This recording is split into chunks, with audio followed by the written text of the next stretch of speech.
Muy buenas noches, muy buenas tardes o quizás muy buenos días, estimado oyente, según sea el momento y el lugar donde te encuentres escuchando nuestro programa. Les saluda nuevamente el pastor bautista Nikos Ricoy del Ministerio Tinajas, llenando siempre a cada persona con el agua limpia de la palabra desde aquí en España. Muy bienvenidos una vez más y muchas gracias por estar ahí atentos al nuevo mensaje de nuestro programa Encuentros. Corrían los albores del siglo I de nuestra era, cuando en aquellos días la Escritura, en el libro de Hechos capítulo 8, registra una historia muy singular que trataremos de reflejar en nuestro mensaje y enseñanza del programa de hoy. Cuenta el capítulo 8 del libro de Hechos que estaba Felipe el Evangelista en sus tareas normales cotidianas, cuando de repente el Señor se aparece por medio de su ángel, le llama y le dice: Felipe, levántate. Deja tus cosas, ve hacia el sur y toma el camino del desierto que va de Jerusalén a Gaza. Sí, Señor, pero el camino del desierto es peligroso, y más si voy solo. ¿Qué voy a hacer en el desierto? Felipe, haz lo que te digo, confía en mí y ve. Sí, Señor, yo voy, pero es que a esta hora hace mucho calor para andar por el camino del desierto. Felipe, haz lo que te digo, ve por el camino del desierto ahora. Está bien, Señor, haré como tú digas. Haré como mi padre Abraham, que por fe fue sin saber a dónde iba. En fin, allá voy. Y Felipe empezó a caminar por el camino del desierto, tal como le había dicho el Señor, cuando de repente, a lo lejos, ve algo más que tan solo arena. Ve algo que se mueve y entonces agudiza la mirada, acelera el paso a pesar del calor y de la sed, y entonces al poco rato, ya estando más cerca, ve que era una pequeña caravana de pocos hombres. Entonces pensó dos cosas. Quizás tengan agua y podría beber algo, y quizás también podría ir acompañado para estar más protegido en el camino hasta que el Señor me dé nuevas instrucciones. Bueno, voy a acelerar el paso. Y así fue como al rato Felipe logró alcanzarlos. Entonces se acercó a esa caravana de extranjeros y al llegar a ellos les dijo: Shalom, ¿habláis mi idioma? Entonces los hombres de la custodia no le respondieron nada, pero de repente una voz con acento extranjero, hablando en hebreo, mandó detener el carro, la caravana, los caballos y preguntó a Felipe: ¿Quién eres? ¿Eres hebreo? Felipe le dijo: Sí, Señor, soy hebreo. Veo que habláis mi idioma, mi Señor. Y el hombre que estaba en el carro de la caravana le dijo: Sí, conozco bien tu idioma porque he leído mucho a los profetas hebreos y precisamente voy de regreso a mi tierra leyendo al profeta Isaías. Entonces, mientras el etíope aún continuaba hablando, Felipe alzó un momento su mirada al cielo y en ese instante comprendió en su interior por qué el Señor lo había enviado al desierto sin haberle dado más explicaciones. Así que comprendió Felipe su misión y se dispuso a conversar con el etíope. El etíope, llamado Amanis, era un hombre importante a juzgar por la caravana y por su vestir. Luego Felipe supo que era un alto funcionario de la corte, nada más ni nada menos que el tesorero de la reina de Etiopía, la reina de Candaces. Entonces el etíope le dijo a Felipe: Ven, sube a mi carro, siéntate a mi lado, bebe agua y dime si tú, que eres hebreo, comprendes lo que dice aquí el profeta Isaías. Verás, desde pequeño he oído las historias de tu pueblo Israel y me han cautivado. Así que solicité a mi reina permiso para ir a Jerusalén a preguntar y para conocer más del Dios de Israel, del Dios de David, del Dios de Salomón, cuyas historias han llegado hasta mi tierra. Hace muchos años, unos judíos que llegaron a la tierra de mi señora, trajeron consigo unos pergaminos con los escritos de los profetas de tu tierra, y de alguna manera esos pergaminos llegaron a mí, los leí y me cautivaron. Mandé hacer entonces unas copias y los he leído muchas veces, y por eso fui a Israel, a su capital Jerusalén, y de allí vengo de preguntar a los líderes de Jerusalén algunas interrogantes sobre los escritos de tus profetas, pero tristemente tus líderes no supieron responderme.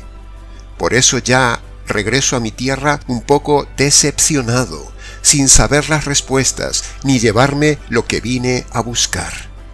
Entonces Felipe interrumpió y le dijo: Amanis, ¿cuál es el pasaje que no entiendes de los escritos del profeta Isaías? Y Amanis el etíope le dijo: Verás, Felipe, como ya sabes, vengo de Jerusalén triste. He hecho un viaje de casi 5.000 kilómetros desde mi tierra a Jerusalén para conocer la verdad. He preguntado cuántos líderes de tu nación he podido sobre este tema y no me respondieron satisfactoriamente. O sea, no encontré quien me explicara este pasaje de Isaías. No comprendo si Isaías habla de sí mismo o de otro.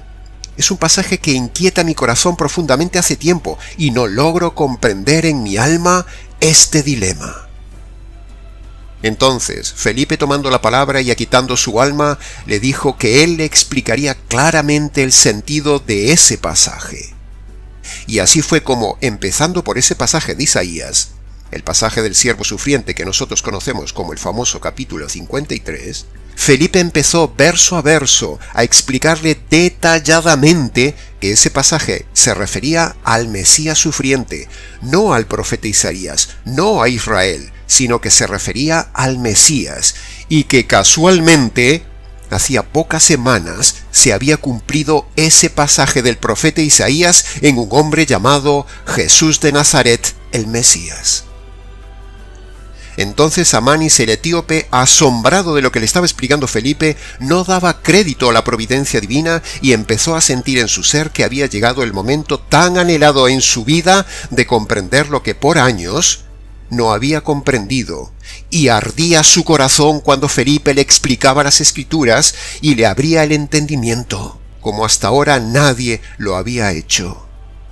Y Amanis el etíope comprendió que había llegado por fin la hora de la revelación de la verdad completa en su vida. Así que prestó atención por largo rato, horas y horas de conversación agradable en el viaje, explicándole a Felipe las Escrituras. Felipe le explicó con todo detalle al funcionario etíope que ese pasaje de Isaías que él leía y que tanto le había inquietado, hablaba de la obra del sacrificio expiatorio del Mesías en la cruz, el Cordero Perfecto, que precisamente hacía unas semanas el Mesías, llamado Jesús, había sido sacrificado por los líderes de su pueblo, cumpliéndose así todos los pasajes de los profetas y cumpliéndose ese texto específico de Isaías.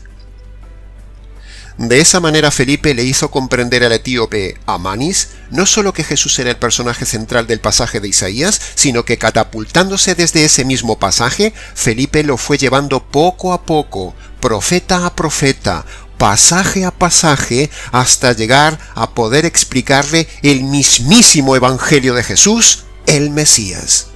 Es decir, le explicó por qué tenía que morir ese Mesías inocente que no había hecho nunca nada malo. Y así fue como, en ese viaje caluroso, improvisado, espontáneo e histórico, el Señor en su providencia no dejó que ese hombre gentil quedase sin respuestas y sin salvación, porque como dice la misma Escritura, el que verdaderamente busca, halla la verdad. Cuando Felipe se fue después de haber hallado un oasis donde lo bautizó, el etíope siguió su camino con gozo para ser el foco de difusión del Evangelio en su tierra, haciendo con otros lo que Felipe había hecho con él. Y así, hasta nuestros días, en una cadena interminable e irrompible, donde las puertas del infierno no prevalecen nunca contra el verdadero Evangelio, desde Jesús hasta nuestros días. De la misma manera, estimado etíope oyente que me escuchas, este Felipe que te habla hoy, este Felipe del siglo XXI, recorre este desierto virtual en busca de algún cuerdo que busque la verdad y busque el verdadero Evangelio. ¿Serás tú un moderno o moderna etíope?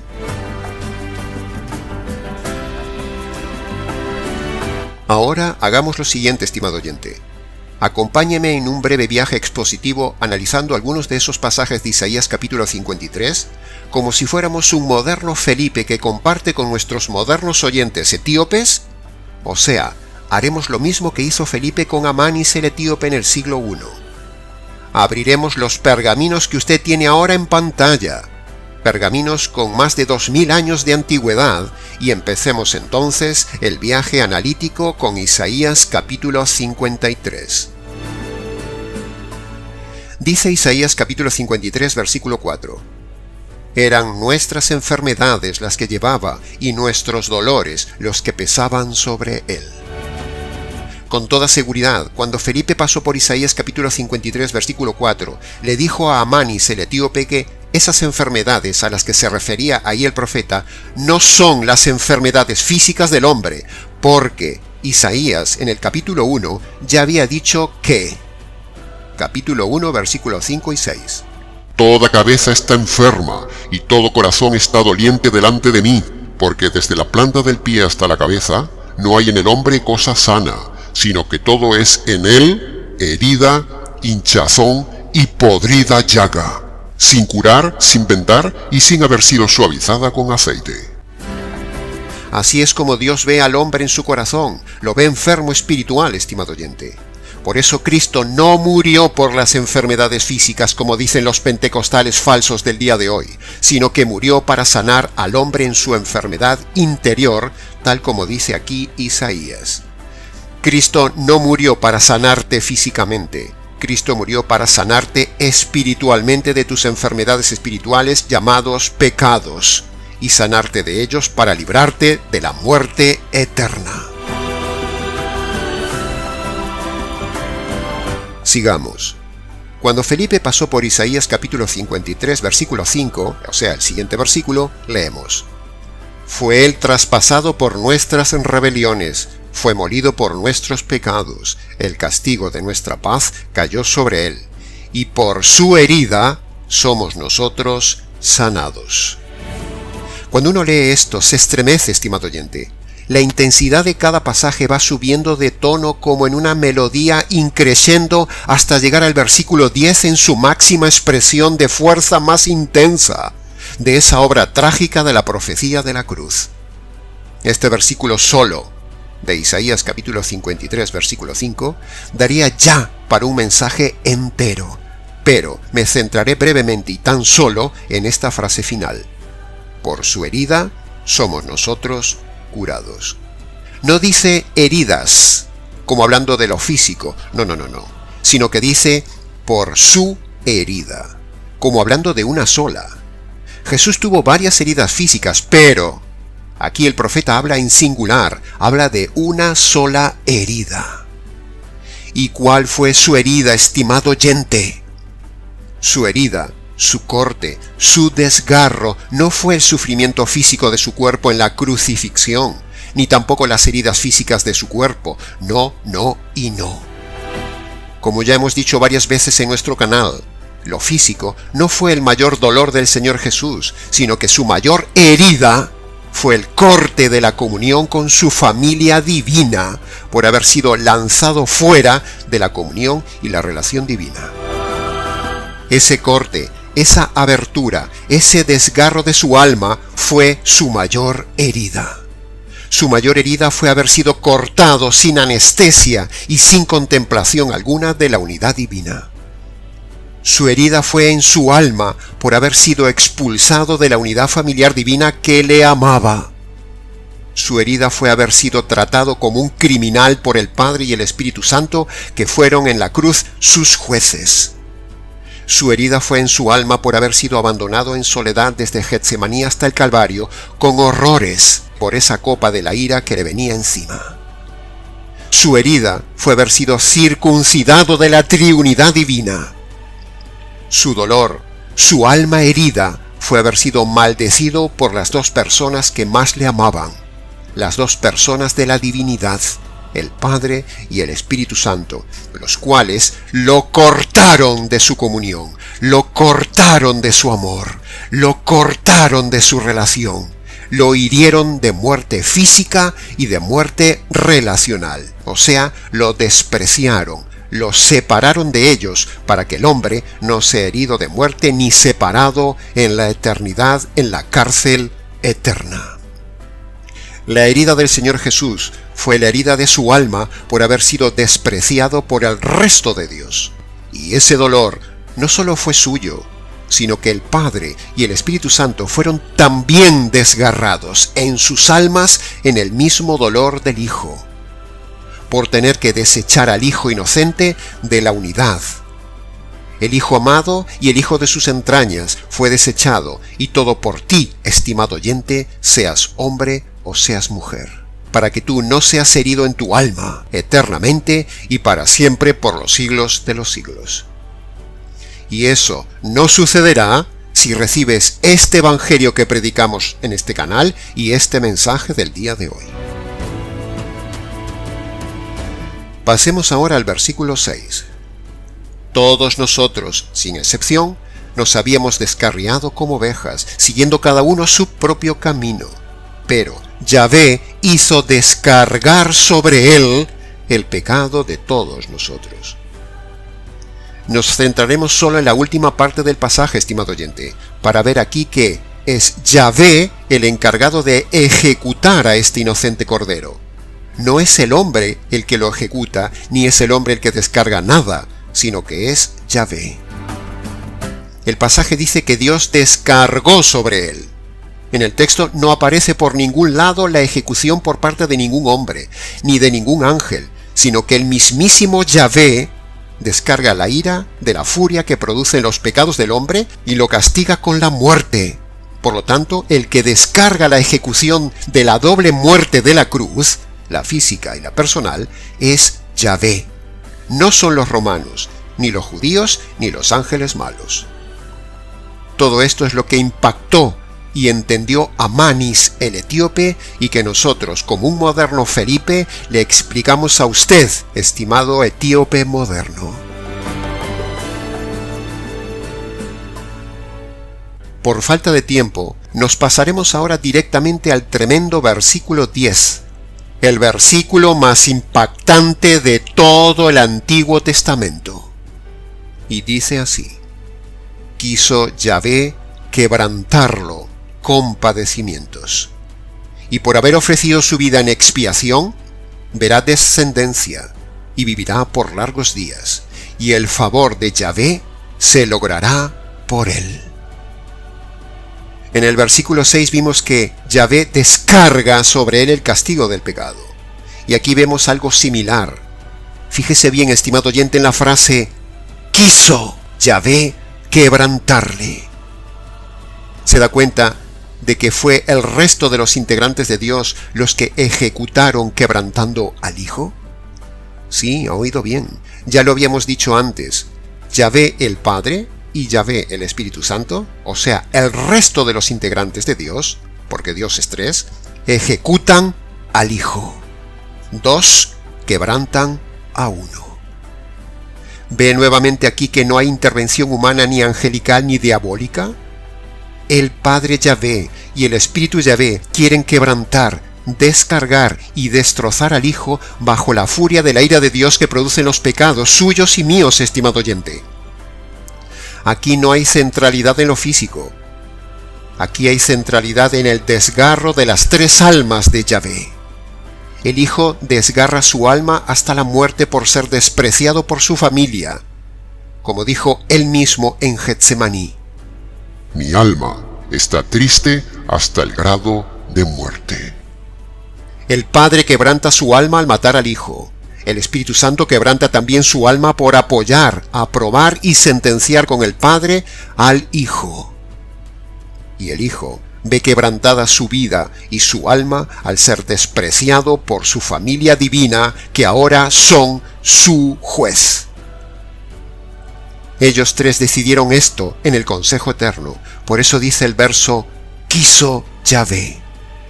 Es decir, fue una decisión libre, voluntaria, terrible, dramática, cruel, desgarradora, única, irrepetible, solemne, estremecedora, divina y necesaria, tomada por el Trino Dios.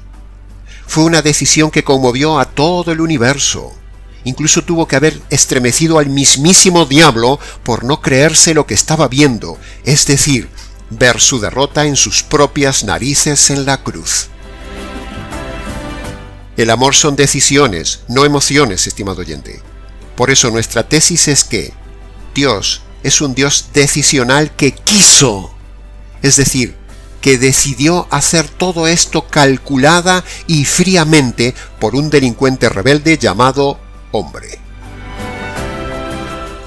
Dios expresó en la cruz sobre su Hijo todo lo que Dios siente por el hombre: rechazo, aborrecimiento, repulsa, alergia, apartamiento, distancia, sentencia, enojo, ira, furia, odio, justicia y muerte. Quiso Dios destrozarle con padecimientos en esa expiación que nombra el versículo, que es el sacrificio de un inocente para quitar la culpa de un delincuente y para que usted, estimado oyente delincuente, no sea destrozado en su alma con padecimientos en el castigo de sus pecados en la cárcel eterna para siempre. Dios descarga su furia, su ira incontenible, su justicia sobre el Hijo, para no descargarla sobre usted. Ahora, si usted se convierte por medio del Evangelio, o sea, se apropia de esa expiación de la cruz, Dios lo declara totalmente perdonado e inocente. Pasemos ahora al versículo 11. Después de las penas de su alma, verá la luz y quedará satisfecho. Por este conocimiento, mi siervo el justo justificará a muchos, por haber cargado la justicia de las iniquidades de ellos. Ahí tiene la prueba doctrinal de lo que decíamos, estimado oyente, que el centro del sufrimiento del Señor Jesús en la cruz fue su alma. Fue su alma. Fue su alma, no su cuerpo, como dice la Iglesia Católica, o como hacen lacrimógenamente los pastores del día de hoy a sus audiencias, centrándose en los golpes, el dolor físico, los clavos, las espinas del Calvario. No. Sin darse cuenta, esos necios, que los mismos ladrones que estaban al lado de Jesús sufrieron físicamente más que Jesús, porque le quebraron las piernas estando aún vivos, mientras que a Jesús no. Incluso miles de mártires cristianos sufrieron cientos de torturas más crueles que el dolor físico del Señor Jesús. Así que entienda bien esto por primera vez en su vida, estimado oyente. El sufrimiento del Señor Jesús no fue en su cuerpo, sino en su alma. Como dice el versículo 11, al ser su alma muerta, separada, desechada, abandonada, angustiada, maldita, rechazada, juzgada, menospreciada, circuncidada por causa y beneficio de un delincuente, un injusto llamado hombre y mujer. Este es otro versículo intenso que nos llevaría a un mensaje completo a desarrollar sobre el verdadero dolor del Señor, pero de forma breve diremos que en este verso 11, donde se dice que toda persona que recibe este verdadero conocimiento de lo que hizo el Señor Jesús el justo en la cruz, entonces Dios lo declara jurídicamente inocente, justo, libre y perdonado. El tribunal de jueces del cielo, el Padre y el Espíritu Santo, declararán entonces inocentes, o sea, justificado, a toda persona que, conociendo esta realidad de la cruz, la crea, la reciba y se apropie de ella, aunque no lo merezca. Eso es lo maravilloso de este verdadero evangelio jurídico, no esos evangelios que hay por ahí. Impresionante es este maravilloso y glorioso evangelio jurídico que nos ha sido encomendado. Por eso declaramos que la grandísima mayoría de los pastores del día de hoy no tienen ni idea de la verdad, ni idea del verdadero evangelio. Predican un evangelio fácil, tibio, ofensivo, material, sensacionalista, motivacional, musical, errado, ritualista, emotivo y doctrinalmente falso, que no tiene nada que ver con el evangelio jurídico de la cruz ni con Isaías capítulo 53, que es la profecía de la cruz. Todos esos falsos pastores del día de hoy, un día sufrirán en sí mismos el rechazo, la ira, y el desprecio, la sorpresa y la justicia sobre ellos mismos por haber predicado un evangelio falso. Se lo merecen. Son lobos que llevan a la gente al abismo junto con ellos mismos, como decía Jesús. Ay de aquel que no predique el verdadero evangelio tal cual lo estamos expresando hoy, y ay de aquel que caiga en las manos del Dios temible, que un día fue terrible en la cruz. Lo que le cayó un día al Hijo de Dios en la cruz, le caerá a los rebeldes por toda una eternidad si no se convierten por medio del verdadero evangelio. Estremece solo de decirlo. Así que, estimado oyente, abandone ese evangelio falso de la prosperidad, el evangelio falso de la oración del pecador, el evangelio católico romano del ritualismo, el evangelio de las obras adventistas, el evangelio emotivo de los pentecostales y el evangelio legalista de los mesiánicos. Así que, primero, reconozca y deseche su evangelio falso, primera condición. Segundo, reciba el verdadero evangelio, segunda condición, y usted será declarado perdonado y salvo. Cuando usted obedece estas dos condiciones, el desgarro de la profecía de la cruz de Isaías 53 no le caerá a usted un día de forma implacable, sin salida y por toda la eternidad. Haga como el etíope, estimado oyente. Reciba el evangelio de este moderno Felipe que les habla. ¿Sabe dónde está ahora Amanis el etíope? Está con Felipe y con el Mesías. Venga con nosotros, estimado oyente. Y para terminar el análisis de esta historia que nos fascina, estimado oyente, resumiremos en 5 puntos lo que hemos aprendido de ella en el día de hoy. Punto número 1. Esta historia verídica nos habla de la providencia de Dios, el cual responde al que busca la verdad. Con esta historia se derriba la doctrina falsa calvinista que dice que no hay quien busque a Dios.